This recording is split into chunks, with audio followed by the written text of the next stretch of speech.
Dans cette vidéo, on va absolument tout voir sur comment mieux répondre en prospection, que ce soit en prospection manuelle, sur LinkedIn et surtout en cold email pour répondre plus vite, mieux et avoir 2 fois plus d'appels bookés et donc potentiellement doubler votre business. Donc avant d'aller voir tout ça, voyons un peu les résultats que ça m'obtient. Donc si vous êtes passé sur la chaîne, vous savez que par exemple en 3 mois j'ai pu booker 132 calls, en 2 mois vous pouvez voir last 60 days 110. Vous pouvez voir aussi les résultats, des résultats comme ça pour des clients. Et pour la part de mes clients, je book entre 10 et 15 plus appels de vente par mois en utilisant ces mêmes stratégies. Donc pourquoi je fais ces vidéos où je vous présente tout simplement parce que je veux grossir cette audience, je veux connecter avec des meilleures personnes. Et peut-être que si un jour vous voulez lancer du cold email à une échelle plus sérieuse, vous travaillerez avec moi. Donc dans cette vidéo, comme je vous l'ai dit, on va parler de comment répondre. C'est quelque chose dont personne ne parle. Tout le monde parle de copywriting, tout le monde parle de list building, mais en réalité, les bonnes réponses, c'est vraiment ce qui va vous amener au niveau suivant. Parce que le plus dur n'est pas d'obtenir le premier signe d'intérêt, mais c'est de le garder et le convertir. Et c'est tout le sujet de cette vidéo. Parce que avoir un excellent business, c'est une suite d'étapes.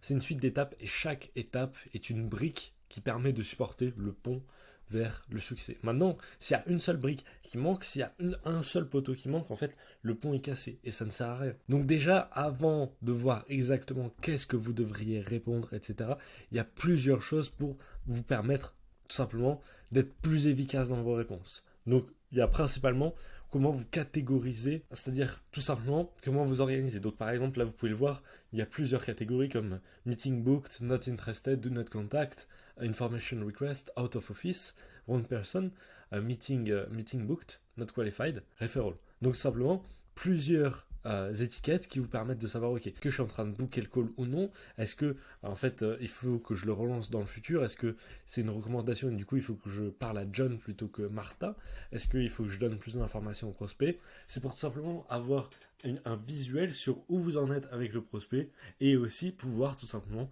voir dans votre campagne ok, j'ai par exemple 8% qui ne sont pas intéressés, j'ai par exemple 75% qui n'ont pas encore répondu, ok, je suis in KPI, non, je suis out of KPI, bon, ok, je vais améliorer tout ça. Et ça permet aussi de retrouver très facilement, tout simplement les leads que vous avez relancés. Parce que vous pouvez tout simplement aller, ok, hop, je vais aller revoir dans tous les meetings requests de la semaine dernière et je vais les relancer un par un. Ok, maintenant, il faut que je review celui-là. En fait, je me rappelle, il y avait ce prospect qui m'a dit un truc bizarre, il faut que je review. Ça va être dans la séquence review. Tout simplement, ça vous permet d'être beaucoup plus organisé et comme vous pouvez l'imaginer, quand on est plus organisé, on a plus de succès. Maintenant, si vous avez beaucoup de réponses, le problème c'est que ça vous prend beaucoup de temps de mettre ces labels-là. L'automatisation 1, c'est d'auto-catégoriser les out of office et les relancer 15 jours après, et aussi auto-catégoriser les not in, parce que ce sont les deux plus grosses catégories.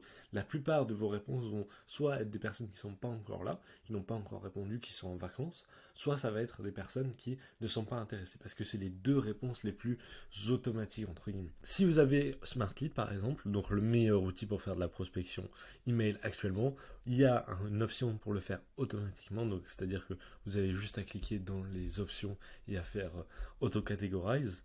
Donc vous avez juste à faire ça, c'est très simple. Ça vous économisera énormément de temps parce que la majorité des réponses tournent autour de ça. Et aussi ce qui est très bien, c'est que en fait, et ce qui est très bien aussi, c'est que l'algorithme de SmartLead, dès que vous l'auto-catégorisez comme ça, vous pouvez cliquer 2 boutons très importants. Ignorer les out of office comme dans le reply percentage pour tout simplement ne pas avoir une inflation des nombres, pour ne pas avoir ok, en fait j'ai 10% de taux de réponse alors qu'en fait 50% de ces 10% c'est des personnes qui ne sont pas là. Ça pourrait fausser gravement vos interprétations. Deuxième chose, c'est comme vous pouvez le voir, reactivate auto-categorize out of office lead after a delay. Donc c'est tout simplement parce que ok, ils sont pas là actuellement. Maintenant, dans 15 jours, ils seront là et donc forcément il faut les recontacter parce qu'ils sont potentiellement intéressés.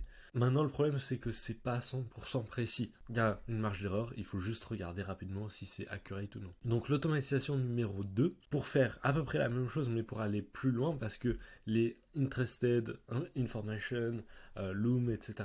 En fait, ça ne sera jamais très très accurate et donc il vaut mieux avoir ChatGPT pour pouvoir lui apprendre exactement ce que vos catégories veulent dire. Donc en fait, ChatGPT, là, c'est vraiment intéressant de le faire de manière extérieure, par exemple avec Make, parce que vous allez pouvoir le traîner avec votre data, la manière dont vous voyez votre catégorisation de lead, et donc éviter tout problème de mauvaise catégorisation. Et aussi ce que ça vous permet de faire, ça, c'est tout simplement de vous envoyer une notification, oui ou non, en fonction de la catégorie. Donc c'est-à-dire que, imaginons que la personne elle soit intéressée, etc., que ça peut être un potentiel client, plutôt que juste mettre la catégorie, en fait ça vous envoie une notification sur Slack qui vous dit ok, on a une réponse positive, répondre plus rapidement. Ça c'est très important parce que plus vous répondez rapidement, plus vous pouvez avoir un meeting, plus donc vous pouvez avoir de clients. Pour reprendre un peu, expliquer l'automatisation, donc là il y a un webhook Smart Lead qui se lance dès qu'une reply positive arrive. Ensuite, vous la faites analyser par ChatGPT. ChatGPT dit ok, c'est cette catégorie-là. En fonction de la catégorie, une nouvelle catégorie est mise à jour et en fonction de la catégorie, vous recevez une notification ou non. Maintenant, qu'est-ce que je conseillerais de faire? Moi, je conseillerais si vous avez moins de 500 réponses par jour et que c'est toujours manageable, allez avec l'automatisation Smart Lead. Si vous en avez plus, essayez d'aller vers l'automatisation Make. Mais maintenant, une chose très importante à aussi prendre en compte, c'est que une fois que vous avez la réponse, il faut relancer. C'est-à-dire que la plupart des gens, ils relancent juste pour avoir la réponse. Mais après, il ne faut plus rien. Vous avez fait 90% du job en ayant la première réponse positive, alors pourquoi s'arrêter? Combien de fois ça vous est arrivé?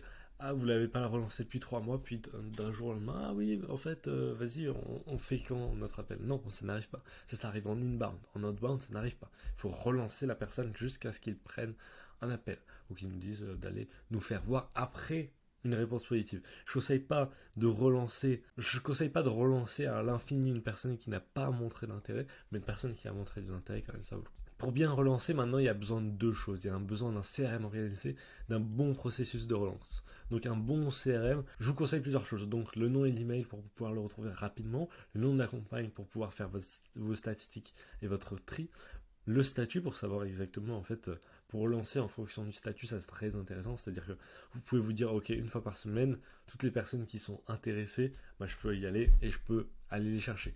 Et aussi, vous pouvez mettre par exemple ceux qui ont booké un call et ceux qui ont été perdus, comme ça tout simplement vous ne perdez pas de temps là-dessus. Ensuite, vous pouvez mettre le lien du Smart Lead ou de l'outil d'envoi tout simplement pour pouvoir cliquer dessus et aller dans votre master inbox. Ensuite, les dates de contact ou de follow-up, c'est-à-dire quand est-ce que vous avez follow-up pour savoir, ok, imaginons vous avez marqué, vous avez follow-up il y a 3 jours, ben, vous pouvez vous dire en fonction de l'état du lead, ok, bah, je vais relancer ou non. Ensuite, l'appel réservé pour savoir s'il faut le relancer ou non. Le no-show pour savoir s'il faut relancer ou non. Est-ce qu'il est dans une subsequence? Est-ce qu'il est dans une sous-séquence qui va le relancer à l'infini? Si c'est le cas, pas la peine de le relancer. Et des notes, par exemple, si vous avez dit des choses particulières. Les subsequences, on y arrive, c'est vraiment un hack pour pouvoir aller relancer les leads sans y passer tout votre temps, parce que en fait c'est très bien de relancer de manière personnalisée, mais quand vous contactez par exemple 10 000 personnes par mois, ça devient compliqué. Donc une sous-séquence, en fait, c'est une séquence dans une séquence, c'est-à-dire c'est une séquence de relance. De ce que j'ai vu, des résultats que j'ai obtenus, la meilleure relance, elle fait 3 étapes, donc 3 messages. Donc la première réponse, c'est une réponse à l'email personnel, donc pas de sous-séquence, et ça doit être personnalisé parce que en fait c'est pas du tout scalable que d'avoir des réponses 10 000 subsequences différentes pour tous les types de cas. Il vaut mieux avoir un template pour la réponse personnalisée et ensuite quelque chose de totalement automatique. Ensuite, pour la relance numéro 2, en fait, là il faut faire quelque chose de simple. Donc par exemple, là la personne a déjà répondu, donc il n'y a pas besoin d'aller super loin. Donc tout simplement vous demandez quand est-ce que ce serait un bon moment pour discuter de ça plus en détail.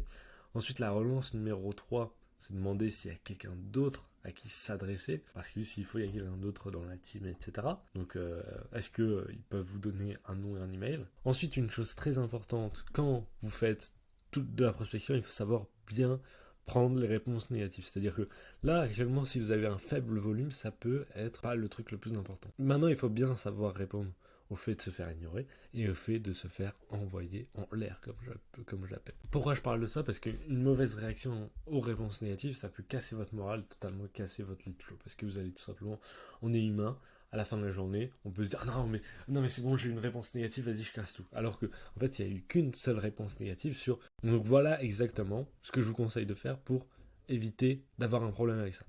Donc en fait, La première chose, c'est d'être dans une communauté d'entrepreneurs qui prospectent, parce que si vous voyez d'autres entrepreneurs qui prospectent, etc., vous verrez que en fait, ça arrive à tout le monde de recevoir des réponses très négatives. Ensuite, comprenez qu'ils ne vous rejettent pas vous, ils rejettent votre offre et ils ont certainement une vie qui est un business qui marche du feu de Dieu, une vie incroyable et qui répond à un call email de quelqu'un qui essaye de lui obtenir plus de résultats et lui répond une chose super négative. Personne, à part quelqu'un qui a une vie terrible. Ensuite, moi, ce que je vous conseille de faire quand il y a quelqu'un qui est si négatif que ça, c'est de le tourner en dérision, parce que tout simplement, moi, j'imagine la rage de la personne derrière son écran, et ça me fait rire.